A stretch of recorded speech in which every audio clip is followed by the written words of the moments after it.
Perhatian, perhatian. Video baru Gus Handi akan segera dimulai. Persiapkan diri, hati dan pikiran yang jernih untuk melanjutkan menonton video ini. Selamat menikmati. Assalamualaikum warahmatullahi wabarakatuh. Berjumpa kembali di channel Cendekia Muslim. Teman-teman sekalian, kali ini akan aku ajak untuk membahas soal statementnya Mbah Udin ya teman-teman. Jadi Mbah Udin ini sekarang ini kayaknya mencoba menjadi tokoh lintas disiplin lah. Jadi tokoh yang menguasai seluruh disiplin keilmuan termasuk perpolitikan dan hukum. Jadi ini memang tokoh yang apa ya, yang tokoh yang makin lama makin gak jelas. Setelah kemudian gelar kependetaannya diragukan, kemudian dia sekarang ini aktif di YouTube sebagai cara untuk bertahan hidup, untuk mencari makan, menjadi profesinya yang baru, yang di dalamnya itu sebenarnya yang dijual itu hanya hujatan-hujatan saja, hanya kebencian terhadap Islam. Tetapi yang menarik, dia memperlebar sayapnya ya. Jadi dalam banyak hal dia mengaku sebagai pejuang keadilan, kemudian membuat satu statement yang seolah-olah dia itu pengamat politik dan pengamat hukum. Seperti apa bahan untuk lelucon kali ini? Mari kita saksikan video berikut. Hidup bernegara dan kita mempunyai 5 agama besar, 5 agama yang diakui oleh negara, yaitu Islam, Katolik, Kristen, Hindu, Buddha, Konghucu. Jadi sudah ada 6. Tetapi sudah ada, sebelum agama-agama ini ada di Indonesia, sudah ada agama lama, yaitu agama Jawa.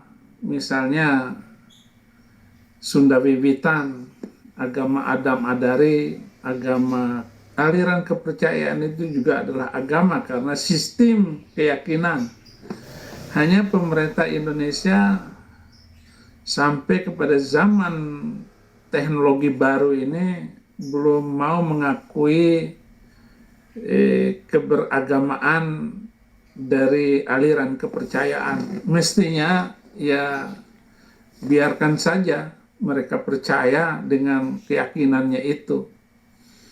Karena tidak bisa dipaksakan orang itu harus memeluk agama yang sudah ada ini. Biarkan saja mereka memeluk agama lamanya. Mestinya begitu. Tetapi bagaimanapun itu kebijakan pemerintah. Pemerintah ini memaksakan orang-orang Jawa itu supaya beragama Islam, padahal orang-orang yang sudah Islam aja nggak mampu melakukan ajaran agamanya. Itu tadi teman-teman satu statement dari pengamat hukum abal-abal ya, yang dia menyatakan bahwa di Indonesia ini aliran kepercayaan itu belum diakui oleh pemerintah. Jadi eksistensinya itu pada intinya tidak diakui oleh pemerintah. Dan ini sesuatu yang sangat ngawur lah dari Mbah Udin. Jadi Mbah Udin ini adalah sosok yang benar-benar sotoy, sok tahu, yang makin tahun itu yang nambah cuman umurnya saja, sementara pengetahuannya jalan di tempat. Karena kalau kita lihat perkembangan tentang agama dan kepercayaan di Indonesia ini, pada sekitar tahun 2016 itu pernah ada permohonan uji material yang dilakukan oleh beberapa penganut aliran kepercayaan ya. yang pada intinya mereka menggugat atau meminta pasal-pasal tentang pencantuman agama dalam kolom KTP itu untuk dianggap tidak mempunyai kekuatan hukum. Sederhananya ya minta dibatalkanlah, tidak mempunyai kekuatan hukum yang mengikat. Yang saat itu diuji adalah pasal 61 ayat 1 dan 2 dan pasal 64 ayat 1 dan 5 Undang-Undang Nomor 23 tahun 2006 tentang administrasi kependudukan. Jadi intinya mereka menggugat atau ingin membatalkan pasal yang ada dalam Undang-Undang Administrasi Kependudukan itu yang mengharuskan orang yang mengurus KTP itu harus mencantumkan kolom agama, karena mereka ini penganut aliran kepercayaan. Sementara agama yang ada di Indonesia itu yang sekarang ini diakui ada 6: Islam, Kristen, Katolik, Hindu, Buddha, dan Konghucu. Kemudian melalui putusannya perkara nomor 97/PUU strip 14/2016, Mahkamah Konstitusi mengabulkan permohonan tersebut. Jadi kata-kata agama itu kemudian dianggap tidak mempunyai kekuatan hukum mengikat. Artinya para penganut kepercayaan itu diperbolehkan mengurus KTP-nya dengan mencantumkan kolom agama itu dengan isi aliran kepercayaan atau penghayat kepercayaan. Jadi seperti itu teman-teman sederhananya. Kemudian memang dalam teknis pengurusan KTP berikutnya itu memang ada macam-macam. Ada yang di situ ditulis agama .2 kepercayaan, ada yang kemudian ditulis juga kepercayaan terus disebutkan jenisnya. Karena memang di Indonesia ini ada beberapa aliran kepercayaan seperti Sunda Wiwitan, Kejawen, kemudian Marapu dan lain sebagainya. Jadi Mbah Udin ini sok tahu gitu loh. Sok tahu tentang eksistensi aliran kepercayaan yang sebenarnya sudah diakui di Indonesia, tetapi menurut Mbah Udin ini aliran kepercayaan ini disingkirkan atau ada ada sikap dari pemerintah yang melakukan diskriminasi terhadap para penganut aliran kepercayaan.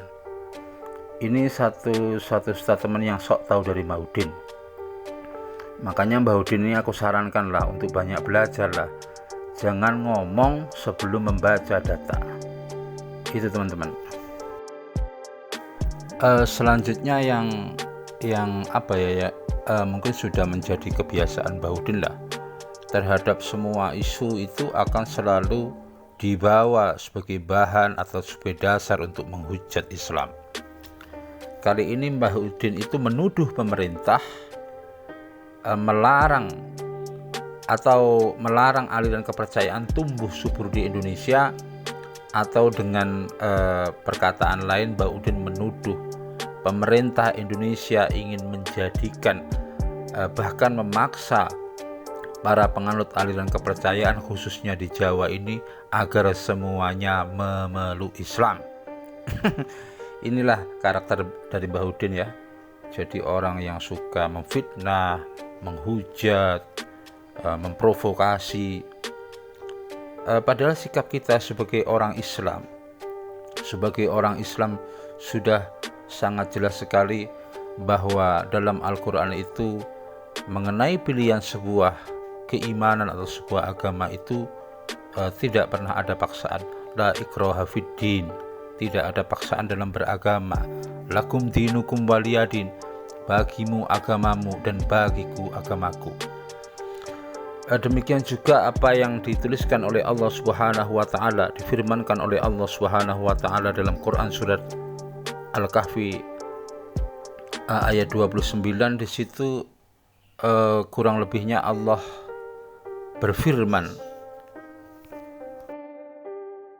A'udzubillahi minasyaitonirrajim, bismillahirrahmanirrahim. Wa qul haqqum mir rabbikum faman syaa'a falyu'min wa man syaa'a falyakfur. al-ayah. Jadi aku sampaikan potongan ayatnya saja ya. Di situ jelas sekali Allah itu berfirman kepada Nabi Muhammad SAW, yang artinya kurang lebih begini: katakanlah wahai Muhammad, kebenaran itu telah datang dari Tuhanmu. Maka barang siapa yang ingin beriman, berimanlah. Dan barang siapa yang ingin kufur, kufurlah. Jadi pilihan untuk menentukan sikap hidup itu beriman atau ingkar terhadap ajaran Allah Subhanahu wa Ta'ala itu adalah pilihan masing-masing. Allah memberikan kehendak bebas kepada manusia, tetapi seluruh pilihan itu tentu ada konsekuensinya. Jadi konsekuensinya bagi orang-orang yang beriman, Allah akan memberikan ridho dan surganya kelak besok. Sementara pilihan kepada orang-orang yang tidak mau beriman, itu konsekuensinya adalah murka dari Allah dan azab di neraka. Jadi Mbak Udin gak usah goreng-goreng lah ya mengatakan pemerintah Indonesia memaksakan para penganut aliran kepercayaan untuk memeluk Islam. Selanjutnya ya, sebagai bentuk perhatianku sama Mbak Udin lah, gak usahlah buat statement-statement yang sok tahu. Kemudian kalau memang Mbah Udin ini bukan pendeta, karena pendetanya sih memang abal-abal, dan dia bukan pengamat hukum, bukan pengamat politik, berhentilah bicara di luar di luar disiplin ilmunya ya. Jadi kalau memang dia ingin bertahan hidup, memerlukan kebutuhan finansial untuk bisa hidup di negara orang karena statusnya masih buron. Kalau memang gak punya ilmu, jangan ngoceh-ngoceh, jangan bikin statement-statement yang konyol dan tidak bermanfaat. Makanya aku sarankan, daripada jadi seorang YouTuber, daripada jadi seorang pengamat, mending Mbah Udin menekuni bakat Mbah Udin seperti yang ada dalam video ini. Semoga berhasil ya Mbah Udin. Kurang lebih begitu teman-teman. Billahi taufiq wal hidayah. Assalamualaikum warahmatullahi wabarakatuh.